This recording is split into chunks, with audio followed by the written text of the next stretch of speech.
Assalamu alaikum friends, I hope all of you are fine and in best of your health. So आज से हम लोग एक next lecture series start करेंगे जिसमें मैं आप लोगों के साथ सेकंड ईयर का कंप्लीट कोर्स लेकर आया हूँ और आज हमारा लेक्चर नंबर 1 होगा जो कि हम लोग फर्स्ट चैप्टर से स्टार्ट करेंगे, that is functions and limits. So मेरी यही कोशिश होगी कि मैं हर एक्सरसाइज का एक एक क्वेश्चन डिस्कस करूँ कंप्लीट। सो आप लोगों ने जो भी लेक्चर्स मैं अपलोड करूँगा उसे ध्यान से सुनना है और कंसंट्रेशन के साथ आप लोग एक नोटबुक ले लें और जितने भी इम्पोर्टेंट पॉइंट्स होंगे वो साथ साथ आप लोग नोट करते जाएं। सो ये आप लोगों के लिए एंट्री टेस्ट के पॉइंट ऑफ व्यू से भी बहुत ही इम्पोर्टेंट और आप लोगों के लिए बेनिफिशियल साबित होगा। ठीक है, सो आज का हमारा फर्स्ट लेक्चर है that is functions and limit. So इसे स्टार्ट कर लेते हैं। सबसे पहले तो हमारे पास इस चैप्टर में दो चीज़ें हैं, एक है फंक्शंस एंड एक है लिमिट्स। तो पहले हम लोग फंक्शंस को डिस्कस करेंगे। तो फंक्शन को देख लेते हैं, हमारे पास फंक्शन क्या चीज़ होती है।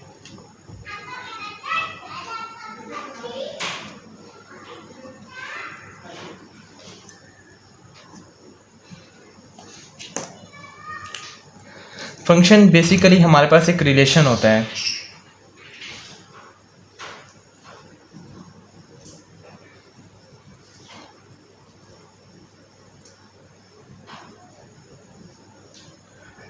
कौन सा रिलेशन होता है? दो वेरिएबल्स के दरम्यान में, बिटवीन टू वेरिएबल्स, जिसमें एक जो वेरिएबल होता है वो हमारे पास कहलाता है इन विच, यहाँ पे सॉरी आ जाएगा, in which one variable is called dependent variable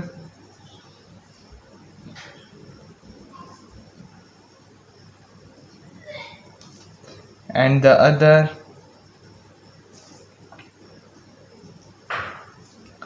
is called independent variable। ठीक है, तो फंक्शन हमारे पास एक रिलेशन होता है दो वेरिएबल्स के दरमियान में, जिसमें जो वन वेरिएबल होता है उसे हम लोग कहते हैं डिपेंडेंट वेरिएबल और जो दूसरा वेरिएबल होता है उसे हम लोग कहते हैं इंडिपेंडेंट वेरिएबल। अब डिपेंडेंट और इंडिपेंडेंट वेरिएबल क्या होते हैं उसके लिए लेट्स सपोज मेरे पास एक फंक्शन है जैसे y is equal to x square plus 3। ये एक फंक्शन है। ठीक है, इसमें हमारे पास दो वेरिएबल है, एक आप लोग देख सकते हैं एक y वेरिएबल है और एक x वेरिएबल है। ठीक है, तो इसमें मैं जो इनपुट प्रोवाइड करूंगा वो तो मुझे x वेरिएबल को ही प्रोवाइड करनी पड़ेगी। x की वैल्यू चेंज हो सकती है। ठीक है, x की वैल्यू जो है वही मैं ऐसे इनपुट प्रोवाइड करूंगा। ठीक है, x की वैल्यू y के ऊपर डिपेंड नहीं कर रही बल्कि y की वैल्यू डिपेंड कर रही है x के ऊपर। ठीक है, x की वैल्यू चेंज करने से मेरे पास y की कोई ना कोई वैल्यू आएगी। ठीक है, और x की वैल्यू जो है वो मैं खुद से पुट करूंगा इसमें। तो जो मैं खुद से पुट करूंगा वो वाला मेरे पास वेरिएबल कहलाएगा इंडिपेंडेंट वेरिएबल।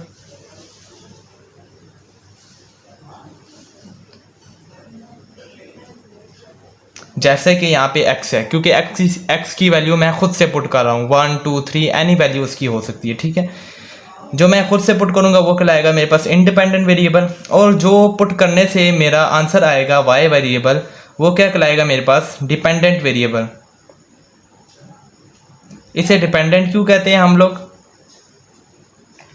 क्योंकि इसकी वैल्यू इस वेरिएबल के ऊपर क्या करती है, डिपेंड करती है। अगर मैं x की वैल्यू 1 पुट करूंगा तो y की वैल्यू कोई और आएगी, तो y की वैल्यू टोटली डिपेंड कर रही है किसके ऊपर, x के ऊपर डिपेंड कर रही है। ठीक है, सो ये मेरे पास कहलाएगा डिपेंडेंट वेरिएबल। ये तो होगी मेरे पास फंक्शन की डेफिनेशन। ठीक है, आगे मेरे पास एक नोट है, for function the power of dependent variable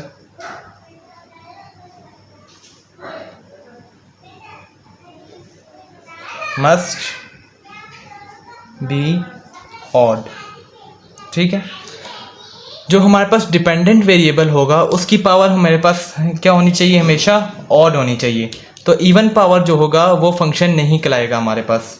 जैसे y square is equal to x square plus 3, तो ये फंक्शन नहीं है क्योंकि यहाँ पर डिपेंडेंट वेरिएबल की पावर क्या है, इवन है। जबकि ये वाला हमारे पास फंक्शन है क्योंकि यहाँ पे डिपेंडेंट वेरिएबल की पावर क्या है, हमारे पास ऑड है, 1 है। अब अगर मैं डेली लाइफ से बात करूँ तो फंक्शन क्या होता है, तो फंक्शन बेसिकली एक मशीन ही होती है जिसमें हम लोग कोई ना कोई इनपुट प्रोवाइड करते हैं जिसे, और वो प्रोसेस करने के बाद हमें आउटपुट फर्दर प्रोवाइड करती है। तो जब भी मैं फंक्शन को जो इनपुट प्रोवाइड करूँगा वो मेरे पास कहलाएगी डोमेन उसकी फंक्शन की, और फंक्शन से जो मैं आउटपुट लूँगा वो मेरे पास कहलाएगी रेंज ऑफ द फंक्शन। ठीक है, तो ये आप लोगों ने पॉइंट याद रखने हैं कि फंक्शन बेसिकली एक मशीन होती है जिसमें हम लोग इनपुट प्रोवाइड करते हैं, तो वो प्रोसेस करने के बाद हमें आउटपुट प्रोवाइड करती है, और जो इनपुट देते हैं वो डोमेन कहलाती है, आउटपुट जो लेते हैं हम लोग वो रेंज कहलाती है। अब हम लोग फिगर से इस चीज़ को देख लेते हैं और हम जो उसकी फंक्शन की डेफिनेशन है उसे फर्दर क्लियर कर लेते हैं। ठीक है, तो फिगर से मैं इस तरह बताता हूँ कि ये हमारे पास कोई एक सेट है x, इसके एलिमेंट हैं a, b एंड c। ये कोई y सेट है जिसके एलिमेंट हैं 1, 2, 3। अब देखें फंक्शन क्या होगा, ये एक फंक्शन है, इसे मैं प्रोवाइड करूँगा इनपुट। इनपुट देखें मेरे पास कौन सा वाला सेट होगा, ये जो x सेट है ये मेरे पास है इनपुट। ये x सेट का एलिमेंट मैं इसे प्रोवाइड करूँगा और ये प्रोसेस करने के बाद आंसर मुझे ये देगा। तो ये फंक्शन कुछ इस साइड। अब a जब मैंने इस फंक्शन को प्रोवाइड किया इसने प्रोसेस किया और मुझे आंसर दिया 1, b से प्रोवाइड किया इसने आंसर दिया मुझे 2, c दिया से आंसर दिया इसने 3। और इसी की अगर रिवर्स डायरेक्शन में एक मैं फंक्शन ले लूँ तो वो मेरे पास कहलाएगा इन्वर्स फंक्शन। अब ये जो दो मैंने सेट लिखे हैं x और y, इनके दरमियान में जो रिलेशन है वो मुझे शो कर रहा है ये वाला फंक्शन f। अब ये जो रिलेशन मेरे पास फंक्शन शो कर रहा है f, ये कब मेरे पास जाके फंक्शन बनेगा। बेसिकली हर रिलेशन जो होता है वो फंक्शन नहीं होता, जबकि हर फंक्शन जो होता है वो रिलेशन होता है। तो एक ख़ास किस्म का रिलेशन होता है वो जाके आगे फंक्शन बन जाता है। तो फंक्शन बनने के लिए, किसी भी रिलेशन के फंक्शन बनने के लिए क्या पॉइंट ज़रूरी हैं, तो पहला पॉइंट अगर हम लोग डेफिनेशन से पढ़ें तो पहला पॉइंट ये है कि डोमेन के सेट के जितने भी एलिमेंट्स हैं वो सारे के सारे यूज़ होने चाहिए। अब यहाँ पे डोमेन सेट कौन सा है, जो इनपुट के तौर पे मैं फंक्शन को यूज़ कर रहा हूँ। इनपुट वाला ये वाला सेट है जिसके मैं एलिमेंट a प्रोवाइड कर रहा हूँ फंक्शन को, आंसर मुझे वो 1 दे रहा है। b प्रोवाइड कर रहा हूँ फंक्शन को, आंसर मुझे 2 दे रहा है। c प्रोवाइड कर रहा हूँ फंक्शन को, आंसर मुझे 3 दे रहा है। तो जो मैं प्रोवाइड कर रहा हूँ वो मेरे पास कहलाएगा इनपुट सेट, और इनपुट को हम लोग कहते हैं डोमेन सेट। फंक्शन की डेफिनेशन में ये है कि डोमेन सेट के ऑल एलिमेंट्स यूज़ होने चाहिए। जिस तरह यहाँ पे a, b, c है तो मैंने तीनों एलिमेंट्स को यूज़ किए। पहली कंडीशन ये है कि डोमेन सेट के ऑल एलिमेंट्स यूज़ होने चाहिए। अब जब आप लोगों ने डोमेन सेट के ऑल एलिमेंट्स यूज़ कर लिए, अब सेकंड कंडीशन क्या है। सेकंड कंडीशन ये है कि हर एक एलिमेंट, डोमेन सेट के हर एक एलिमेंट के लिए एक यूनिक ही सोल्यूशन एग्जिस्ट करना चाहिए। तो डोमेन सेट के जो हैं जितने भी एलिमेंट्स यूज़ होने चाहिए, और सेकंड जो है वो क्या कंडीशन है कि हर एक एलिमेंट के लिए एक यूनिक सोल्यूशन एग्जिस्ट करना चाहिए। जिस तरह अगर मैं एक एलिमेंट a यूज़ कर रहा हूँ डोमेन सेट का, तो इसके लिए जो मेरे पास रेंज होगी वो भी एक ही एलिमेंट होगी। अब ये नहीं हो सकता कि अगर मैं a एलिमेंट इसे इनपुट दूँ तो ये a एलिमेंट को प्रोसेस करने के बाद 2 मुझे आउटपुट दे दे, इस टाइप की, कि मतलब कि a जो है वो मैप कर रहा है 1 के ऊपर भी और a मैप कर रहा है 2 के ऊपर भी। तो ये मेरे पास क्या हो जाएगा, मीनिंगलेस, के मतलब कि फंक्शन को मैंने एक ही इनपुट दी और उसने मुझे 2 आउटपुट निकाल के दे दी। मतलब कि a की वैल्यू के ऊपर 2-3 वैल्यूज़ आनी है, फंक्शन हमें 2-3 वैल्यूज़ दे रहा है, तो ऐसा पॉसिबल नहीं है। तो फंक्शन के लिए क्या ज़रूरी है कि डोमेन के सारे एलिमेंट्स यूज़ होने चाहिए, और ये जो रेंज है हर एक एलिमेंट के लिए एक यूनिक जो है सोल्यूशन एग्जिस्ट करना चाहिए। ऐसा नहीं हो सकता कि एक डोमेन सेट का एक ही एलिमेंट 2 के ऊपर मैप कर रहा हो, तो इस टाइप का नहीं हो सकता। तो ये वाला करेक्ट फंक्शन है, ये वाला है फंक्शन। जिसमें ये वाला मैं काट देता हूँ, ये मैंने समझाने के लिए किया था आप लोगों को, ए बी सी।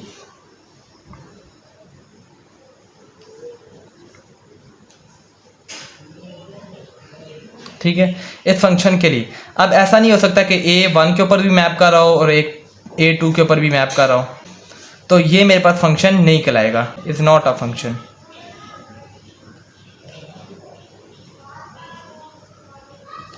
ये फंक्शन नहीं हो सकता।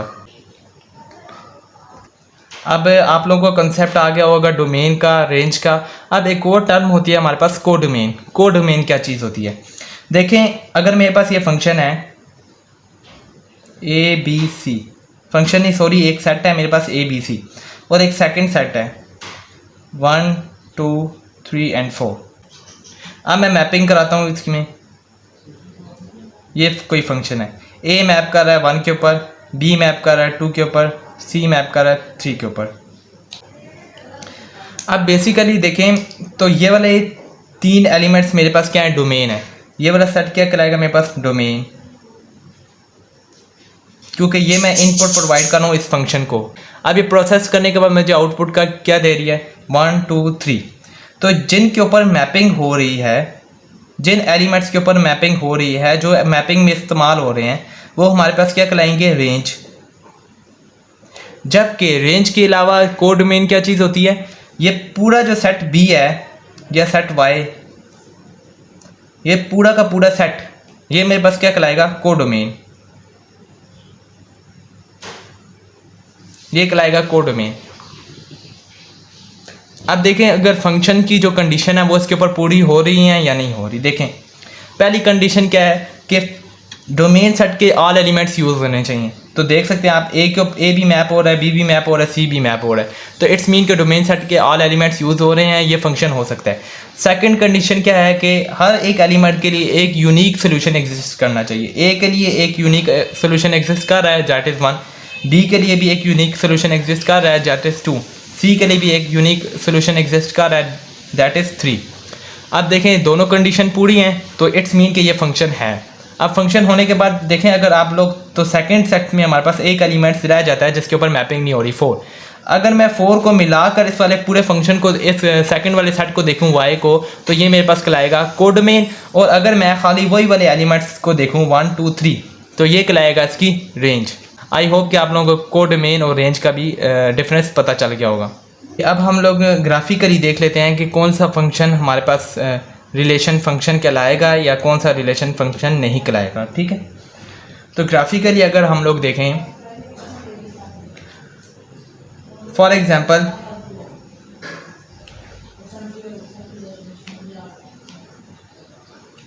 एक मेरे पास ये ग्राफ है,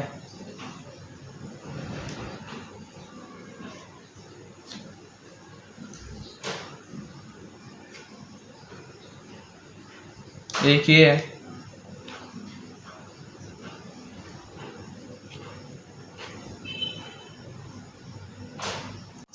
अब हमें इसमें से रिकॉग्नाइज करना है कि कौन सा फंक्शन है या कौन सा फंक्शन नहीं है। तो उसके लिए हमारे पास एक टेस्ट है, that is called vertical line test. तो टेस्ट क्या है?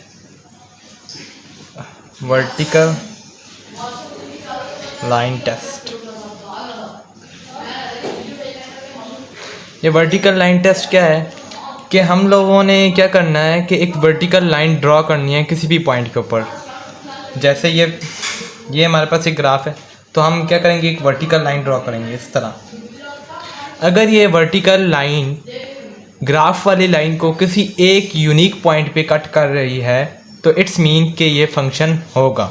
और अगर एक से ज़्यादा पॉइंट पे कट कर रही है, तो इट्स मीन कि वो फंक्शन नहीं है। जिस तरह यहाँ पर एक ही पॉइंट के ऊपर कट कर रही है, तो it's mean that is a function. अगर इस पर मैं ड्रॉ करूँ वर्टिकल लाइन, तो ये देखें, अगर आप, तो ये 2 पॉइंट पे कट कर रही है, तो it's mean not a function. Similarly इस पे अगर हम लोग ड्रॉ करें, तो ये 3 पॉइंट्स पे कट कर रही है, तो that is not a function. इस तरह आप किसी भी फंक्शन को ग्राफ में देख के बता सकते हैं कि वो फंक्शन है या नहीं है। अब हम लोगों ने सबसे पहले डिस्कस किया कि फ़ंक्शन क्या होता है। फ़ंक्शन में दो वेरिएबल्स होते हैं, उनके दरमियान में एक रिलेशन होता है। वो एक ख़ास किस्म का रिलेशन होता है जो आगे चल के फ़ंक्शन बन जाता है। हर फंक्शन जो होता है वो रिलेशन तो होता है, लेकिन हर रिलेशन फ़ंक्शन नहीं होता। इसी तरह फिर हम लोगों ने लिखा कि फ़ंक्शन में y की पावर हमेशा हमारे पास क्या होनी चाहिए, ओड होनी चाहिए। Even power of dependent variable is not a function. फिर आगे हम लोगों ने फिगर्स की मदद से देखा कि फ़ंक्शन में तीन चीज़ें होती हैं, एक होती है रेंज होती है, एक होती है डोमेन और एक कोडोमेन। तो रेंज जो हम लोग इनपुट प्रोवाइड करते हैं फंक्शन को, वो हमारी रेंज कहलाती है। जो आउटपुट हमें देता है फंक्शन वो वो जो हम इनपुट प्रोवाइड करते हैं वो डोमेन होती है, और जो आउटपुट हमें फंक्शन से मिलती है वो रेंज होती है। और जो सेट वाई होता है वो फुल सेट हमारे पास क्या कहलाता है, कोडोमेन। फिर हम लोगों ने ग्राफ में देखा कि फ़ंक्शन को हम लोग कैसे रिकॉग्नाइज़ करेंगे, एक वर्टिकल लाइन टेस्ट से। अब हम लोग चलते हैं अपनी एक्सरसाइज की तरफ और उसके क्वेश्चंस को सॉल्व करने की कोशिश करते हैं। सो हमारे पास एक्सरसाइज है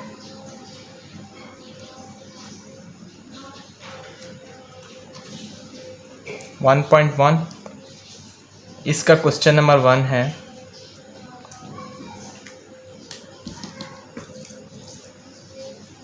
जिसमें का पार्ट ए है, जिसमें हमें एक फंक्शन गिवन है f of x is equal to x square minus x.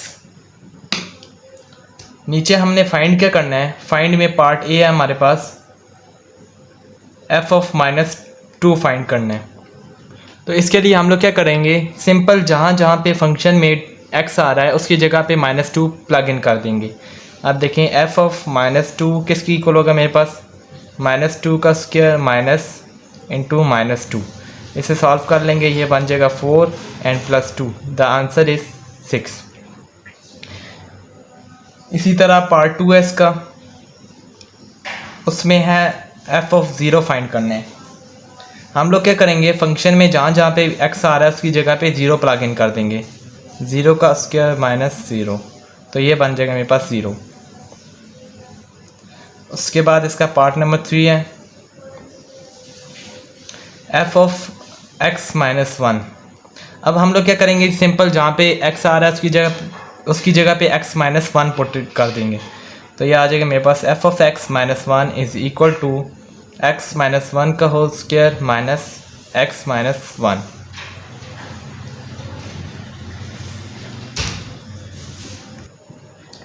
इसका फार्मूला हम लोग खोल लेते हैं। ये फार्मूला हमारे पास बनेगा a का स्क्वायर -2ab और प्लस b का स्क्वायर 1 ही हो जाएगा, -x एंड +1। ये बनेगा हमारे पास x स्क्वायर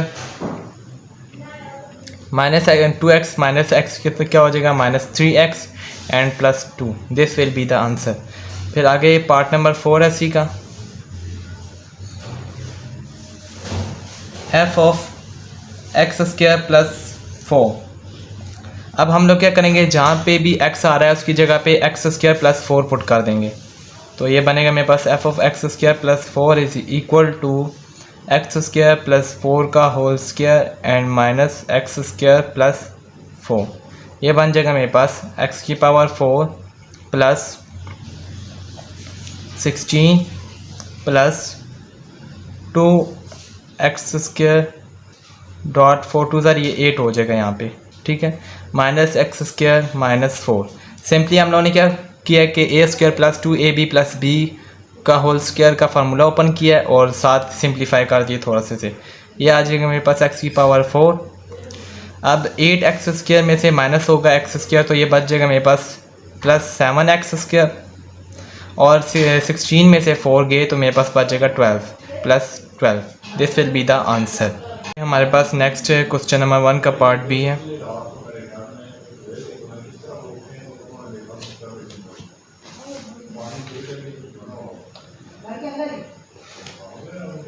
पार्ट बी है इसका, f of x is equal to square root x + 4।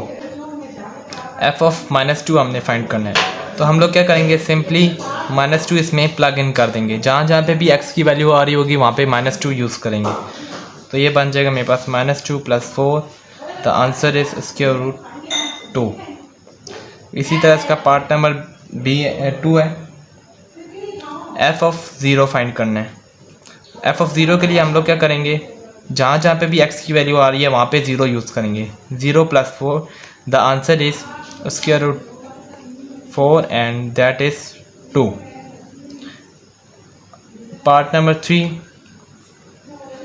F of x - 1 find करना है। तो हम लोग क्या करेंगे, सिंपली जहाँ जहाँ पे भी एफ ऑफ x की वैल्यू आ रही है फंक्शन में वहाँ पे हम लोग x - 1 यूज़ करेंगे।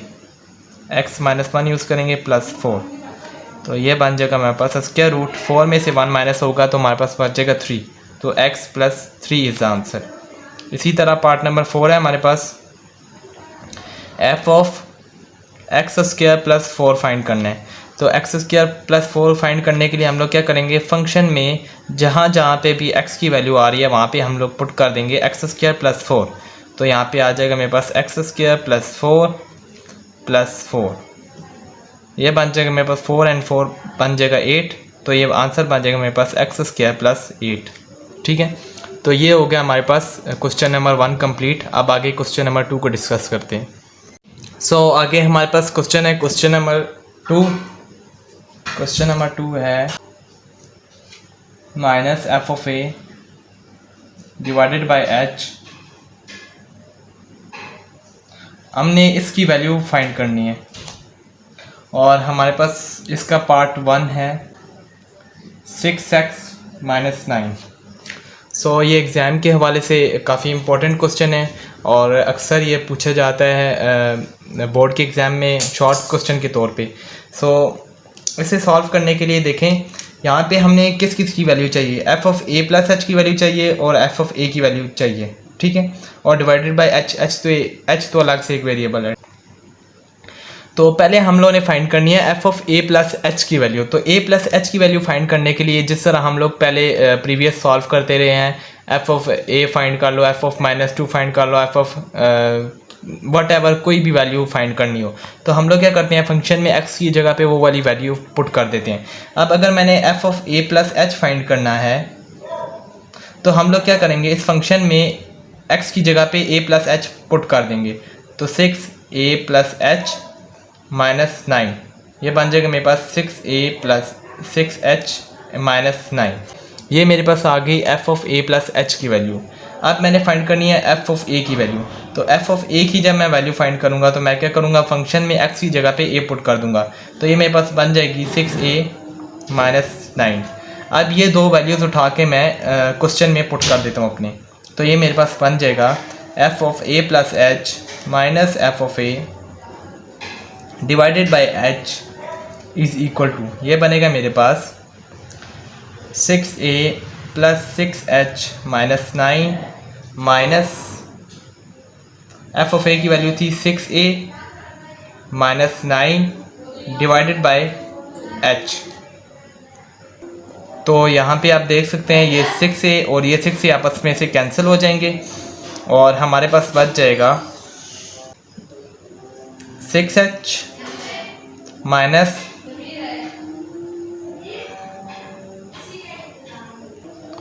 सॉरी यहाँ पे जब मैं माइनस पुट करूँगा तो ये वाला 9 जो है वो प्लस के साथ आ जाएगा, क्योंकि माइनस माइनस यहाँ पे क्या हो जाएगा, प्लस हो जाएगा। तो ये 9 और ये 9 भी आपस में कैंसिल हो जाएंगे। तो मेरे पास बच जाएगा simply 6h divided by h। h से कैंसिल हो जाएगा और हमारे पास आंसर आ जाएगा इसका 6। अब इसी क्वेश्चन का हमारे पास सेकंड पार्ट है x³ + 2x² - 1। इसके लिए भी हम लोगों ने क्या करना है, पहले a + h की वैल्यू फाइंड करनी है। तो उसके लिए हम लोग क्या करेंगे, फंक्शन में x की जगह पे हम लोग पुट करेंगे a + h का क्यूब प्लस 2 × a + h का स्क्वायर - 1। ठीक है, या अब हम लोग यहाँ पे क्यूब का फार्मूला ऊपर कर देंगे। क्यूब का फार्मूला किस तरह बनेगा, मेरे पास a का क्यूब प्लस b का cube plus 3ab a + plus 2, यहाँ पे हम लोग a प्लस बी का होल स्क्वायर का फॉर्मूला ओपन करेंगे, ये बनेगा a square plus 2ah plus h square minus 1 अपनी जगह पे। ये अब हमारे पास बन जाएगा a का क्यूब प्लस h का cube 3a square h plus 3ah square plus 2a square plus 4ah plus 2h square and minus 1। इसे मैं अब अरेंज करके लिख देता हूँ। ये बन जाएगा मेरे पास a का क्यूब प्लस h का क्यूब प्लस उसके बाद स्क्वायर वाले हैं 2a square plus 2h square plus 3a square h plus 3ah square plus 4ah and minus 1। ठीक है, ये बन जाएगा। अब हम लोग फाइंड करेंगे f ऑफ a की वैल्यू। f ऑफ a की वैल्यू क्या बनेगी मेरे पास, a का cube plus 2a square minus 1। ये इक्वेशन नंबर 2 का नाम देता हूँ, इसे मैं इक्वेशन नंबर 1 का नाम दे देता हूँ। अब ये दो इक्वेशंस जो हैं हम लोग अपने क्वेश्चन में पुट करेंगे इसमें। तो ये मेरे पास बन जाएगा f of a plus h minus f of a divided by h। ये बनेगा a का क्यूब प्लस h का cube plus 2a square plus 2h square plus 3a square h plus 3ah square plus 4ah minus 1। और फिर आगे मैंने करना है माइनस a का cube plus 2a square minus 1 divided by h। ये बन जाएगा मेरे पास a का क्यूब प्लस h का क्यूब प्लस 2a का स्क्वायर प्लस 2h का square plus 3a square h plus 3ah square plus 4ah minus 1 minus a का cube minus 2a का square plus 1 divided by h आ जाएगा। ये plus 1 minus 1 से cancel हो जाएगा, minus 2a square plus 2a square से cancel हो जाएगा, a का क्यूब माइनस a का क्यूब प्लस a का क्यूब से कैंसिल हो जाएगा। सो आंसर हमारे पास बचेगा h का cube plus 2h square plus 3a का square h plus 3ah square plus 4ah बस डिवाइडेड बाय h। अब अगर आप लोग देखें तो इन सारी वैल्यूज़ में h मौजूद है, तो मैं h को कॉमन ले लेता हूँ। h को कॉमन लूँगा तो मेरे पास बनेगा h square plus 2h plus 3a square plus 3ah and plus 4a divided by h। ये h से कैंसिल हो जाएगा और आई थिंक यही हमारा फाइनल आंसर है। सो यही हमारा क्या है final answer, that is h square plus 2h plus 3a square plus 3ah and plus 4a। ठीक है, ये हमारा क्या है फाइनल आंसर इस क्वेश्चन का। तो आगे हमारे पास नेक्स्ट क्वेश्चन ऐसी का पार्ट नंबर 3 है कि f of x is equal to sine of x।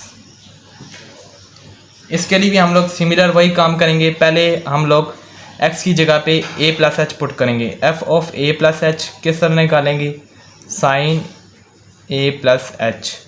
इसे इक्वेशन नंबर 1 का नाम दे देता हूँ।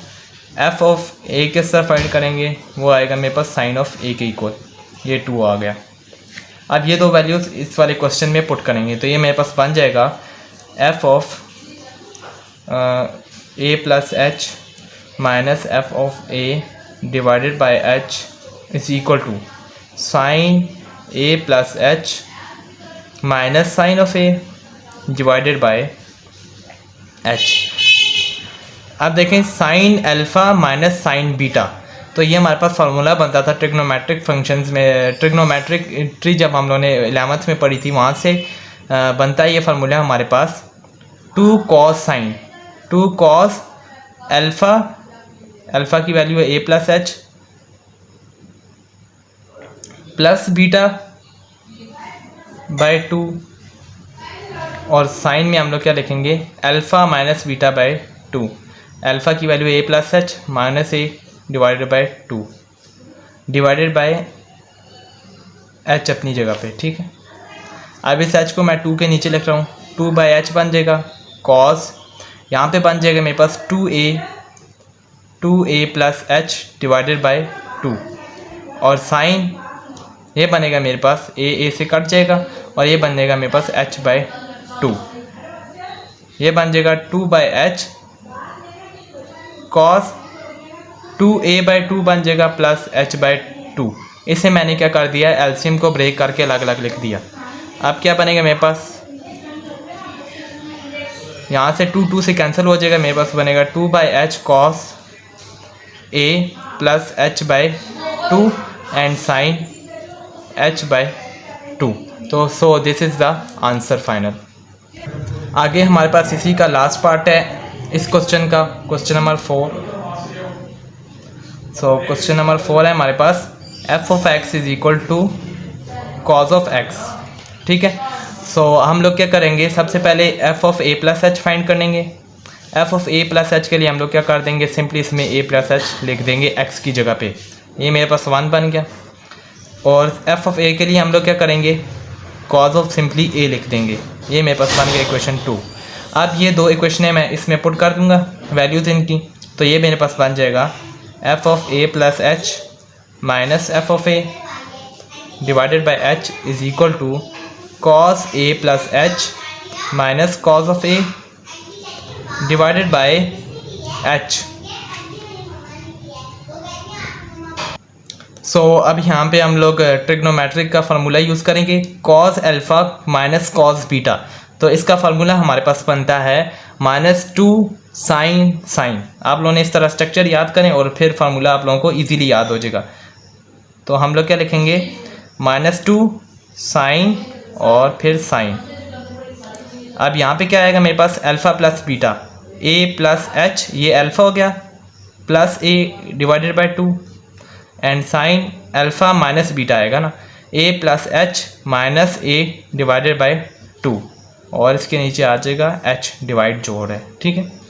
ये बन जाएगा मेरे पास -2, h को मैं इसके नीचे लिख रहा हूँ, साइन अब ये बन जाएगा मेरे पास 2a plus h by 2, 2a plus h by 2 and sine यहाँ पे बच जाएगा मेरे पास सिंपली h बाई 2। अब इसे मैं एलसीएम सिंपली इसी तरह ब्रेक कर लेता हूँ मैं, तो ये आ जाएगा मेरे पास 2a by 2 plus h by 2 and sine h by 2। ये आ जाएगा मेरे पास -2 बाई एच एंड साइन ये कैंसिल होके बच जाएगा a plus h by 2 and sine h by 2। So this is the final answer.